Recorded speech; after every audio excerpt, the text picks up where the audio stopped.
It's a privilege to be amongst all of you. That's one privilege. The second privilege is probably I have the privilege of having a fireside chat with a person who has received the President's Award on something. Give a big round of applause to Dhanya, the first women cybercrime investigator, not only in the technology space. The other side is Dhanya is, she's a great Bharatanatyam dancer and also a guru. Runs a multi-talented person with different versatile skill sets and excellent attitude. Thank you. Dhanya, Good evening, to be with you. Now, when we are talking about the cybersecurity, one thing which I have always felt is the amount that's being charged for in the name of cybersecurity is quite high.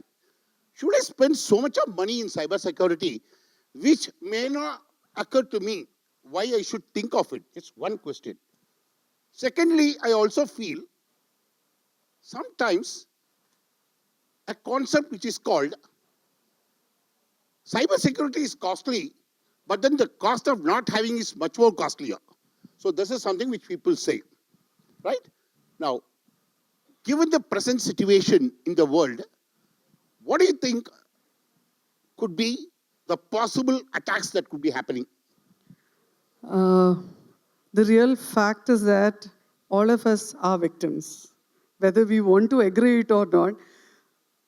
The only point is we have not realized that we are victims, or we don't want to realize that we are victims. On a platform, on the digital platform that we are today, sir, all of us have been compromised at one point or the other.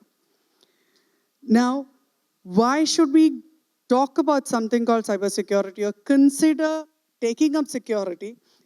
One of the reasons is because it is a costly affair if there is a breach and we are not compliant. Right. So compliance is one aspect which definitely pushes us to the point to pay for security rather than pay as penalties. With the DPDP Act coming in place, the compromises, like I said in my intro in the morning, for every incident, it would cost 250 crores. 250 crores per incident. So we are yet to see the rules and regulations come into place, but the act is in place. Okay. So the cost of compliance is very, very, non-compliance. Cost of non-compliance is exponentially high, because of which it is very important. Second is, we are talking about something called privacy. It's a basic right that all of us hold. But that's the first myth we have today. There's nothing called privacy for us. We are not private anymore. We don't need to be celebrities. We don't need to be actors. We don't need to be politicians, but we are not private anymore unless we actually consciously decide to be private. So for every human being who wants to talk about privacy, who wants to retain that concept of privacy as their right, security, digital security is the key thing. Right. When you say digital security, despite by putting all the firewalls, everything, whatever names that you call it technologically, somewhere I'm hacked. Even the biggest companies have been hacked. Do you feel there can be a foolproof solution? If you ask me, no, a thief is much more cleverer than me, so he can hack me anytime. So what is your thought on that? Two things, sir. No matter what technology we place there is a possibility that the technology can be compromised, because it's again man-made and it's again used by human beings. So most of the industrial or organizational crimes that I have dealt in my 23 years of life experience in this industry, it has been insider. Now, the insider need not consciously do something. It could be an inadvertent act as well. We call it endpoint security. The last endpoint of technology is the user. Every person sitting in front of the systems, every person sitting in front of the internet needs to know what they need to do, what they can do, what is that thin margin if they cross what becomes a crime, or what can result into a compromise, which will cost them, their organization, and yes, finally, every data that we are transacting in a country belongs to the country. So the moment you say you're compromising something which is data, primary, you're responsible for national security as well. So that's Right. one thing. Yeah. Second thing, like you said, just because theft can happen, none of us have stopped locking our cars or locking our doors. Wonderful. Yeah. So that is the best example. Now, how big a lock or how strong a lock you want to place it at your door depends on what is the kind of asset that you are keeping it behind doors. For example, I would carry 200 rupee note probably in my hand like this. But if I have 2 crores, I would go to a bank to put it in a locker, or probably, put it as a deposit where they give me another assurance that whenever I want, I'll get my money. This is the different kinds of security you give as far as the asset is valued. Now, the asset that we are talking about as far as digital space is concerned is data. Data is just a combination of 2 identical or unique factors, which could be a combination of name and number, name and PAN card number, name and Aadhaar card number, or whatever. So and it depends on how much value each of us assign to our data. If our data is not valuable, we can carry like the 200 rupee note that we carry in our hands. If it is as valuable as 2 crores, we better find solutions like a bank locker or whatever. So even a 1 rupee matters to me a lot. Even though No, 2,000 rupees, I was 200 just, today. No. Let me tell you. See, when we are talking about the cybersecurity, the solutions also, I've been talking to many people. At the same time, you being the first women investigator, you would have come across many instances where individually people's identity theft would have happened. People have been put to ransom. So you would have investigated many cases in the country. And incidentally, you have also done something for the government. yes. See, that is what is more important. She has done something for the government of India, the government, with respect to state governments. She has done something on cybersecurity. What is your advice for all of us in this room on cybersecurity, and how, as an organization, one, you are a cybercrime investigator, you have done a lot of investigations, you have found a lot of loopholes where things have happened, the root cause analysis you would have done. What is your advice for all of us in this room as to we should do, and what are the services that you can provide for us in terms of cybersecurity? Um, like I said, 23 years into this industry called cybercrime. Basically, the methodology of crime, whether it is against an individual or an organization, methodology has been the same. Now, the impact is what makes it different.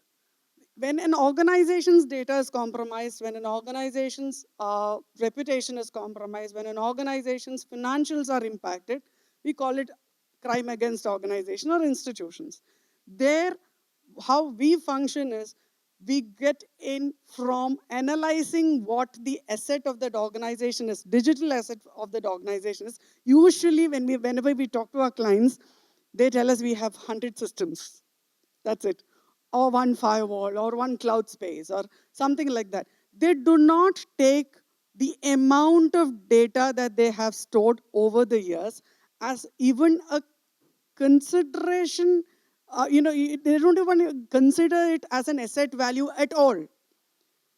Because of which we have to, and to make everybody understand that the amount of data that you're transacting, whether it is in your organization or on your personal space, that is what needs to be the core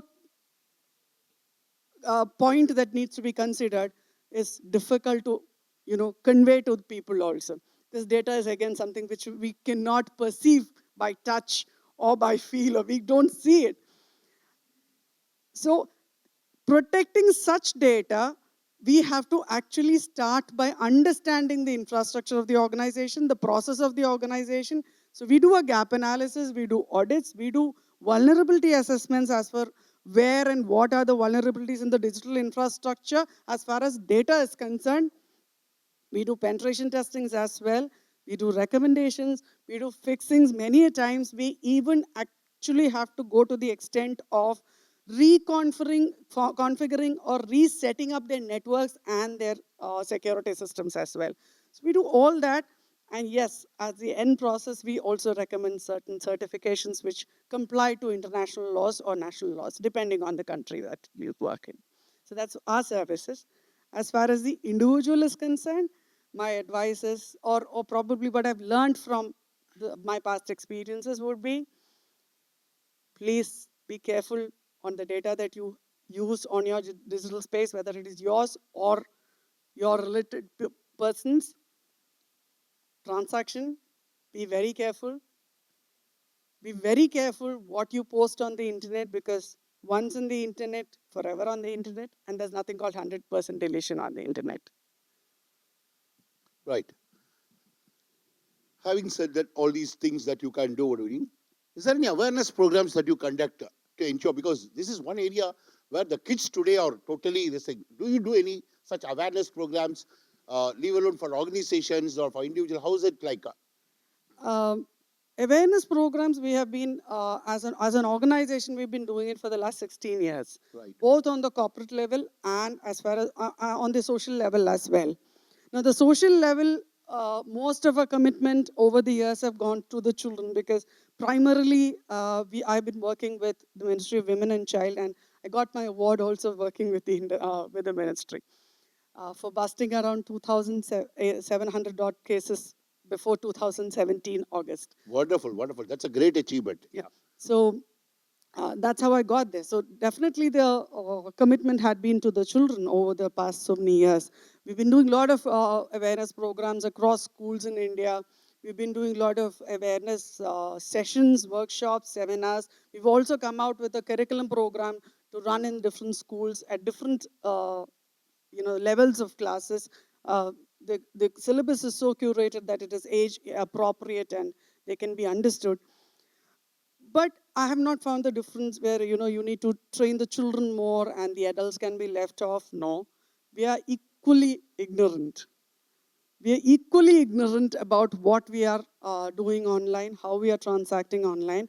And I think this awareness thing has to be a continuous program, no matter what age we are, which category of or which industry we are in, which geographical location we are in. We need to be constantly aware of what is happening around the world, what is happening, what are the red flags that we need to look at, and what are the precautions that we can take. It's very difficult, or it's actually our carelessness most of the time, because of which we fall into a problem rather than a technical deficiency. Right. Before we close the session, the favorite question from Manoj right from morning. I will also repeat the same question. You have operations only in India, but I see the name LLC. So what is that you do? No. We are not only in India. We are both in UAE and in India. But yes, AVZ Cybersecurity Solutions LLC is a UAE entity, and my colleagues are also over here, partners also over here representing the organization. Of course, we work across the globe. I work personally as an investigator, as a forensic consultant. I work across uh, countries which has a good relationship with Government of India. Fantastic. Having worked for Government of India as well as having offices in Dubai, it has been fantastic interacting with you. Thanks a lot, Dhanya, for your time. And thanks for coming over to our session at Banking Frontiers. Thank you so much. You'd like to ask some questions? Yeah, please. Yeah. Please. Yes, sir. Yeah.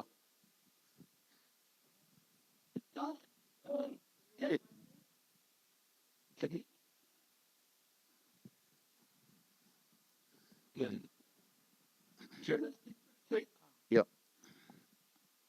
But we are fortunate that we are meeting the India's first cybercrime. Really, I congratulate you.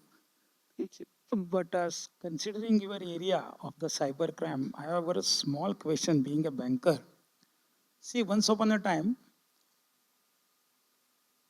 crime was related. It's a very big news item when firing was there, or any attempt, or some murder like that. But now, if you see, the crimes are more in cybercrime. If you see the what you call daily newspaper guy. But do you think ultimately what I personally feel, I'm talking about the physical banking, I'm cybercrime. Now, as I in my session I referred, on banking there are daily there are cyber crimes are there. But do you mean to say that our judiciary or act is not supportive to what you call that, to catch the culprit, because recovery of this is very, virtually there is no recovery in that. So you being the, what you call that, considering your experience, I would like to know whether any judiciary or act is required proper. Now act is there, we know, but there is no change. Crimes are going, financial losses, lot of financial losses. But ultimately, we are submitting the data. For the bankers, if any cyber attack is there, we have to immediately report to the that department, like economic officer. But ultimately, nothing. Yeah. Money Probably you is can a answer law. on the So, what is your judiciary. study on this? There's actually a lot of areas that he has in this one question. So one thing, it doesn't mean just because cyber crimes are increasing or increasing in numbers, as you see in the news, it doesn't mean that we are living in a criminal society. No. No, I agree. First thing is that the reporting has increased by and large. Second is that every human being is today delving or living on the cyberspace, because of which activities are also only on the cyberspace. So the crimes are happening more on the cyber space, not as much as in the terrestrial platform. So the crime rate probably would be balanced if you look at it as 100% segregation. Maybe now 80% is cyber crimes and 20% is terrestrial crimes. You don't need to actually pickpocket a person today. But we have not come across any cases whereby that culprit is caught. He is He talking is about punished before judiciary. the. I'm He just is coming punished to that. before. We have not come across. Oh, In case sir, of no. theft, it happens. Yeah. Yeah. Yeah, that's right. Actually, the reporting is less than 5% in India, and conviction rate is much, much lesser. I agree on that. There are a lot of issues because there is primarily the jurisdiction problem is there. You cannot convict somebody who's sitting in some other country and undertaking a crime in India. So there is a jurisdictional issue. There's no technical barrier of finding out where this crime has happened or how this crime has happened. Now, if you look at us, our office actually has dealt both the sides. We have dealt with individuals who have lost money, taking the banking sector itself, lost money due to different financial frauds and have come to us for help. So we'll find out the line of operation and we report the things. We get the bank accounts frozen for them. We also have clients whose bank accounts have been frozen for activities for which they have actually raised the bill. So we have to defreeze those accounts for our clients. So we have worked on all the sides of this particular crime. Law in black and white is adequate, sir. Probably what we need to have is better rules, better implementation strategies, and better practices in place. And of course, you need to have an educated, in the sense, not the old style education, the digital education's done rampantly with every segment of the society, which again, the law enforcement and judiciary also has a role to play. You have to really, we have come a long way from me going years back in the court and trying to explain to the judge, what a theft is. From there, because theft, you are supposed to, I steal his badge. His badge is supposed to be with me, not him. But the data was not like that. When you say it is stolen, both had access to the data at that time also. So from there to now, we have seen a long journey. Thank you, Dhanya, for that. Since time up, and then to sum up, yes, We are here data theft for can any happen doubts. from anywhere across the globe. It could be either from Philippines, it could be from Africa. So we don't have a jurisdiction, is what he's trying to say. Thank you, Dhanya, for your thoughts. It has been wonderful. Definitely, there will be a lot of questions from many, probably during the tea break or after that. Be around. Interact with Dhanya on this particular topic. Thanks, Dhanya, for your input. Thank you so much. Thank you so much.